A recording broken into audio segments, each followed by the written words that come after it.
Hello friends, welcome to Brain Scoop channel. This is my new video and our today's topic is barium meal. Barium meal is the radiological study of esophagus, stomach, duodenum and proximal jejunum. It is done by oral administration of contrast media. So firstly we should know the gross anatomy of the stomach. So there is the cardiac sphincter or esophageal sphincter, then the stomach and its parts. So parts of the stomach are fundus, body, pyloric antrum, rugae, pyloric sphincter, greater and lesser curvature or curve, and the duodenum. So this is the anatomy. This is the diagram of the stomach where we can see the fundus, the cardiac and the body, the antrum, the lesser curvature and the greater curvature of the stomach, and the duodenal cap. And these are the parts of the duodenum. The D1, that is the bulb. Here it is. Next is D2, the descending one.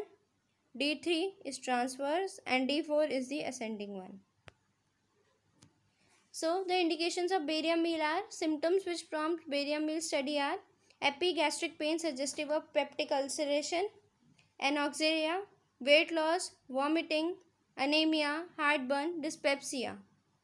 Then upper abdominal mass, gastrointestinal hemorrhage, gastric or duodenal obstruction. Then malignancies of esophageogastric junction, stomach and duodenum. Systematic diseases like tuberculosis, mobility disorders of gastrointestinal tract.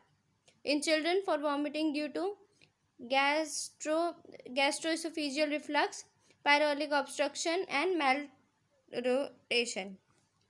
Next are the contraindications. So there are some contraindications of the barium meal and the suspected cases of gastroduodenal perforation, history or suspicion of aspiration, large bowel obstruction, fistulous communication, recent biopsy from GIT.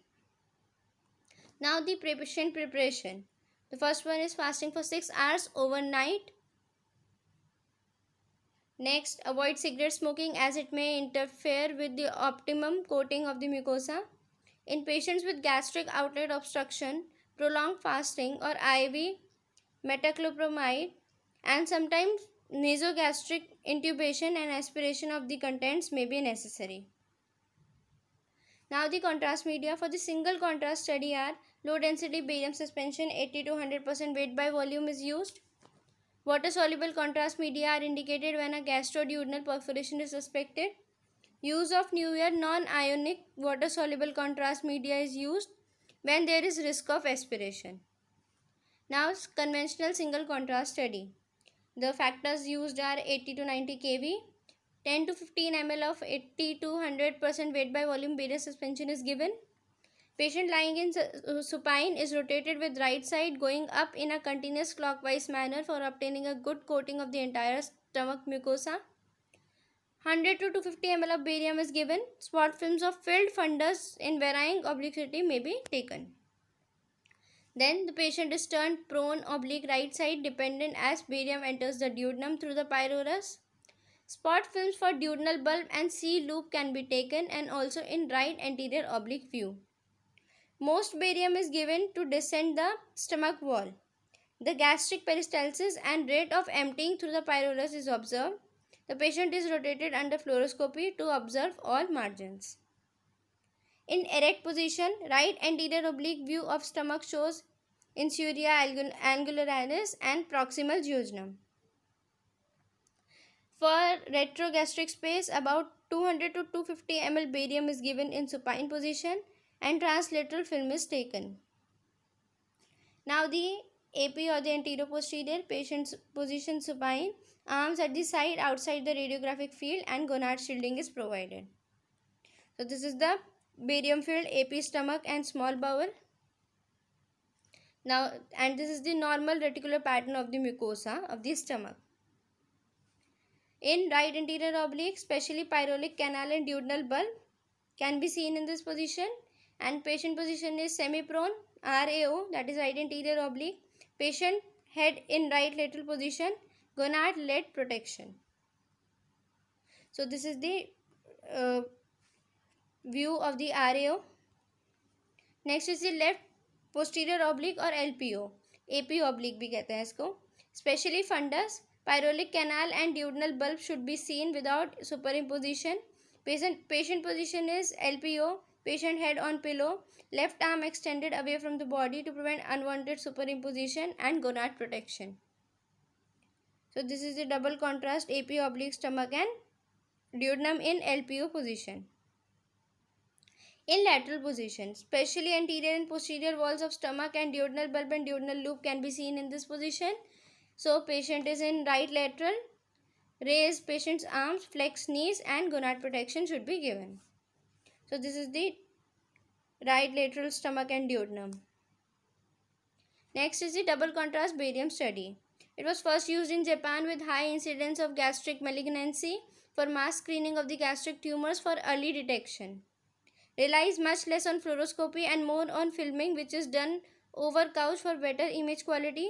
Found very useful for small mucosal lesions like polyps, mucosal erosions and ulcers, recurrent tumors and post-operative studies. Preparation. A dry fluid-free stomach is essential. Double contrast study should not be done if secretion exists in the stomach. The secretion will prevent adequate mucosal coating and may mimic tumors.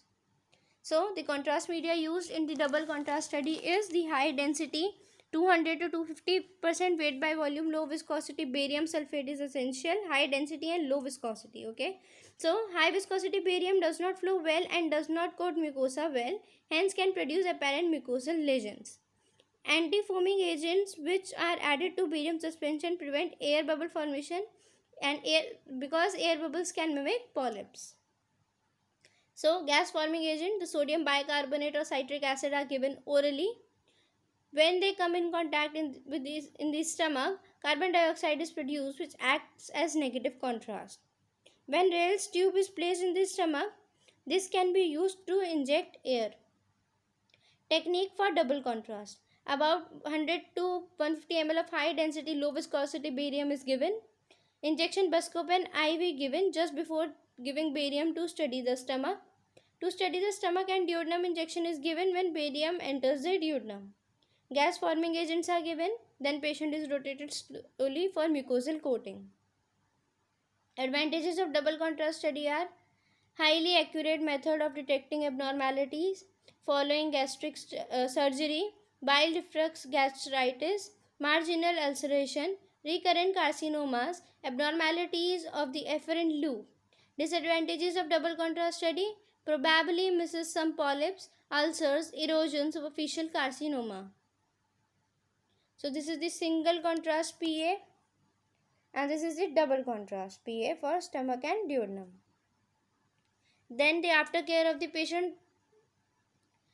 patient given tissue to wipe and clean mouth, patient aware of where and when to obtain results, patient given the chance to ask any question related to the procedure before and after the procedure. The patient should drink plenty of fluids and may need a laxative after the test because the barium can be constipating. So this is all for today. If you like my video, please like, comment and share, and do subscribe my YouTube channel for further updates. Thank you.